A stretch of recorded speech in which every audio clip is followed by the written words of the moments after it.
அந்த தெளிவை முதலமைச்சர் சொல்லாம எதுக்கு நாடகம் போடுறார்? முதலமைச்சராக ஒரு பக்கம், திராவிட முன்னேற்ற கழகத்தினுடைய தலைவராக இன்னொரு பக்கம் இருக்குல்ல. முதலமைச்சருக்கு 2 பொறுப்புகள், 2 பதவிகள் இருக்கு. கட்சி இன்வால்வ் ஆயிருக்கு, முதல்ல இருந்து இன்வால்வ் ஆயிருக்கு, காவல்துறை அதிகாரிகள் இன்வால்வ் ஆயிருக்கிறாங்க, இவ்வளவு விஷயங்கள் நடந்திருக்கு, இவ்வளவு தொலைபேசி அழைப்புகள். நீங்க கேட்கலாம், இல்ல இல்ல அண்ணாமலை என்ன நீங்க சும்மா சொல்றீங்க.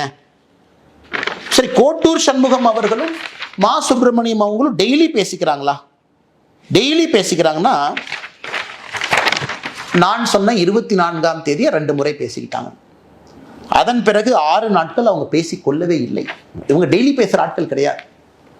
24ஆம் தேதி பேசிய பிறகு இவங்க திரும்ப பேசினாங்களான்னு ரெக்கார்ட் எடுத்து பார்த்தீங்கன்னா 6 நாட்கள் இவங்க பேசல. அதனால் 24ஆம் தேதி பல விஷயங்கள் நடந்திருக்கிறது. அங்கதான் யார் அந்த சார் ஒளிஞ்சிருக்கிறார். அதனால் இது தொடரும். இன்னைக்கு நான் ஏற்கனவே சொன்ன எதற்கும் பயப்பட போவது கிடையாது.